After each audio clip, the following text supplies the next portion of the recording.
Okay, so I got a new phone, and I don't understand why the camera is so bad, given that it is a fancy Galaxy with it was an upgrade, but yet the camera looks horrible. I'm gonna have to sit down and figure out how to optimize it, but that's not gonna happen until a later video. I've had a horrible day. It's kind of ironic what happened today, given the content of the video I wanted to make for a couple of days now. If I believed in fate and all of that cheesy stuff, I would definitely um, talk about it being fate. Um, anyway, the video that I wanted to make was a video that tried to answer the question of, do I think that, almost 4 years clean from heroin and opiates, do I think that I could take opiates in a medical setting, like pre-surgery, or if I broke a bone or something like that? Like, do I think I could take opiates in a situation like that and not end up in a full-blown relapse? I could just going to kind of ramble on it as a hypothetical situation. And I knew I was going to make the video tonight. And then I go and what do? Again, I freaking tear something again in the gym. I remember talking. It was June 1st that I tore my shoulder, which took like 2 months to rehab.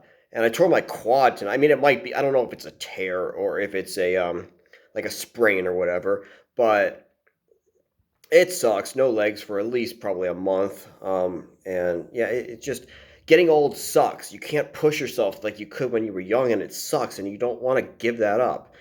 So anyway, back on the injured list for a couple of weeks.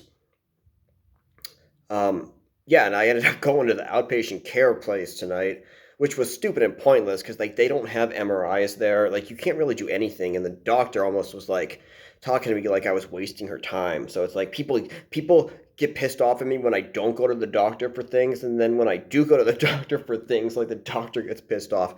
Um, Sitting there in the doctor's office, and the nurse girl, she's like asking me all these questions, and she starts with the questions like, "Sir, do you drink alcohol? Do you smoke cigarettes?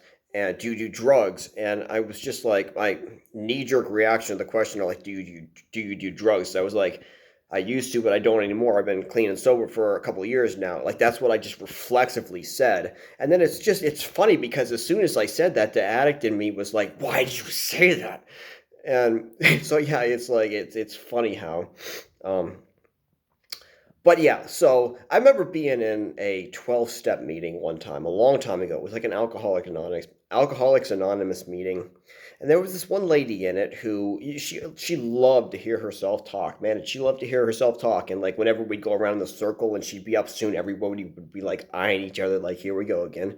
But there was one time where um she was talking about like how she was like 5 years clean from alcohol and drugs. Like it was really bad for her, and she had to go get some type of surgery. And she was like talking it over with her doctor, like, and the doctor's like, lady, we'll do whatever it takes. Like I think maybe we should take just something like a fentanyl pre-surgery and then like a little bit after, because this is a serious surgery. Like this is a serious, and she wasn't going under, and it was like a serious surgery. And the lady was like, I don't want anything. I don't want any opiates. I don't want any anesthetic. I don't do drugs. And, her doctors, I guess, were just like, lady, like, this isn't the 18th century. Like, you probably want to take advantage of your modern options. And she's like, no. And she like goes on telling this story about how she demanded like a medieval surgery type setting where she was like literally like grasping her husband's hand the whole time and like screaming the serenity prayer over and over and over. And she's telling this story about how she's like screaming in agony in the hospital and everything. And we're all just looking at each other like, because we're all thinking like, in that situation, give us the freaking drugs. I wouldn't want to have surgery like it was the 17th century. Like people, that would be like, I mean, anyway, so here's the problem with this question of like, do I think that I could use opiates responsibly in a medical setting? If I say yes, and I think I might be able to, like, part of me thinks like, I mean, I would want a couple things. Like, I wouldn't want to use anything like morphine or codeine because those just feel too similar to heroin.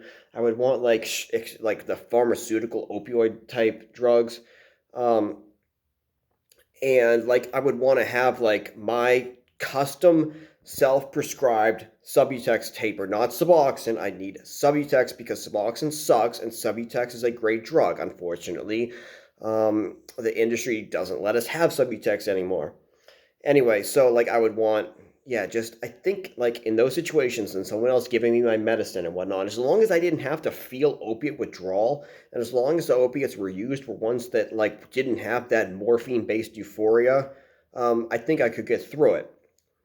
But then the problem is like any strategy that you have to get through like such a hypothetical situation like that, you could then just ask yourself, why can't I apply the same strategy to a controlled relapse and pull off a controlled relapse? And there's no real answer to that. Like, if you set up a controlled relapse where you had like your little taper and your hand-picked pharmaceutical opiates and stuff, like, I don't know, it's like the logic is the same. Um, but like if I were in a car crash and had like broken bones and like the paramedics showed up and like I'm laying there in agony and they were like, oh, we just ran your records and based on your medical history, we're not giving you any drugs. Like I'd be really pissed off about that because like I don't know, someone might be like, well, remember how painful heroin withdrawal is? Compare that with being in a car accident.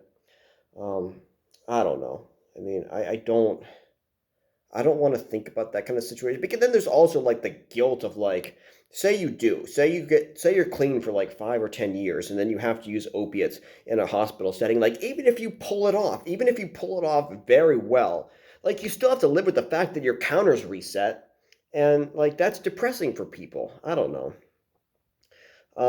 Yeah, because it's just like you can plan and strategize all you want. You can give yourself a billion pep talks about how you're going to manage like a relapse or how you're going to manage like using opiates in a medical setting. There's no way to prepare yourself for the way that your brain will work once your opiate receptors are flooded.